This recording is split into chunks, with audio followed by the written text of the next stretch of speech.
Every single time I lift the bar, I'm just lifting my country up. Shiva Karout's quest for powerlifting glory. It's barely a moment in time, but for a powerlifter, 17 seconds is an eternity. At the 2019 World Championships in Helsingborg, Sweden, the 31-year-old Lebanese lifter reached down to the barbell, attempting to deadlift more than 3 times his own weight, 255 kilograms. First, his hamstrings and gluteal muscles took the strain, and then his quads. As his lower back engaged to pull the weight farther off the ground, his blood pressure would have been going through the roof, according to his coach Jose Brahim. With his entire body now quivering under the enormous stress, the agony was etched all over his face. His bulging eyes looked up, as if searching for inspiration, before he finally raised the weight to his thighs and locked his knees into place. Cars were flipped over the country of Lebanon, and its nearly 7 million citizens are in desperate need of a lift. According to the United Nations, 82% of the population lives in multidimensional poverty. The economy has collapsed, prices are skyrocketing, and according to Henri Chau, a former advisor to Lebanon's finance ministry, chaotic governance has put the country on a train to hell. Earlier this year, Chau told CNBC that the metaphorical train was about to reach the last station. Few images could ever illustrate the catastrophic unraveling of a nation quite like the extraordinary explosion that rocked the port city of Beirut on August 4, 2020, when a warehouse full of ammonium nitrate exploded. In an instant, more than 200 people were killed, thousands were injured, and 300,000 people were made homeless. Stored in the port since it was confiscated in 2013, the explosive material left a 400-foot-wide crater in a trail of destruction spreading more than 10 kilometers from the epicenter of the blast. Why the volatile material was being stored there remains a mystery to the judge who is overseeing a criminal negligence investigation that has made little progress.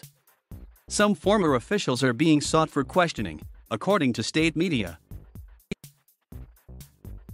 A report published by Human Rights Watch in August summed up some of the reasons why. A range of procedural and systemic flaws in the domestic investigation have rendered it incapable of credibly delivering justice. These flaws include a lack of judicial independence, immunity for high-level political officials, lack of respect for fair trial standards, and due process violations, the report found. When it happened, Shiva Karout was just 700 meters away. He was standing with his hands on his head outside his gym, barbell house, transfixed by the huge clouds of smoke and what sounded like the crackling of fireworks. But then, he says that a normal day turned to the apocalypse. At 6:08 p.m. the sun disappeared. It was just a huge blast, he recalled. It was a mushroom cloud. Karout compared the feeling to being in a video game when a player's avatar dies and regenerates. He says that when he woke up, his neighborhood resembled a war zone. Suddenly, it was gloomy, ashes everywhere. Cars were flipped over. Dead people were on the streets, people cut open. The gym looked like rubble. It's been estimated by a team of experts at the University of Sheffield that the blast was one of the most powerful artificial non-nuclear explosions in history. The equivalent of more than a kiloton of TNT had been detonated in an instant, creating a shockwave that was felt in 4 neighboring countries, heard as far away as Cyprus, 150 miles to the northwest, in which the United States Geological Survey says generated a seismic event of a 3.3 magnitude on the Richter scale. A cell phone video shot by one of Karout's friends shows him watching the fire, then the immediate destruction and the chaotic aftermath. The powerlifter had borne the full force of the blast with his body, but he says he was lucky to have been on the street outside. He broke down with emotion as he described the scene of carnage back inside the gym. It was upside down, everything was broken into pieces. We had plenty of casualties and a really dear friend of ours. He passed away.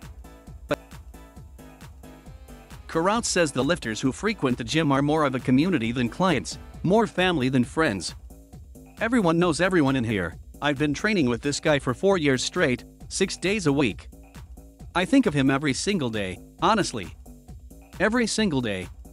More than a year later, he's still raw with emotion, and even if he wanted to forget, he can't. Some of the blood just won't wash off the barbells.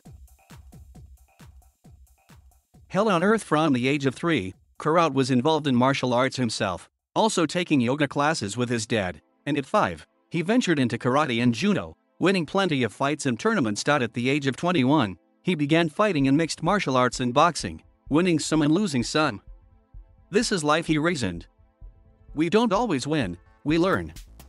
By 2015, he discovered powerlifting, and in 2018, he went professional, quickly finding success in only his second international competition in Dallas, Texas.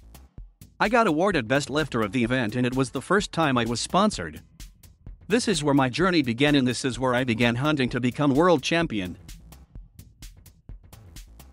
Karout believes that anybody can lift weights if they train hard enough, but what makes him special is his attitude. What I believe I have different than most of the other people is the mental state, he said.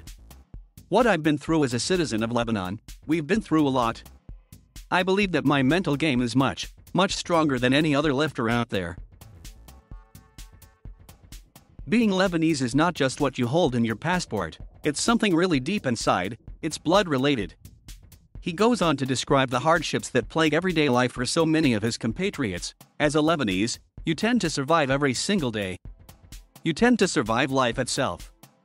All over the world, gym walls are plastered with motivational slogans, and Barbell House is no different.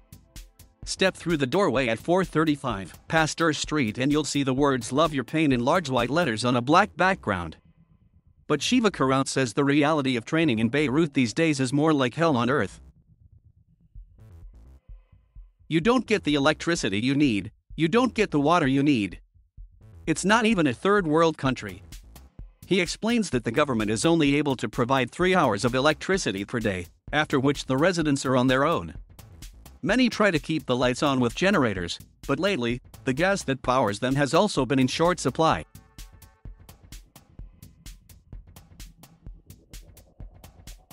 Thank you for watching. Please subscribe,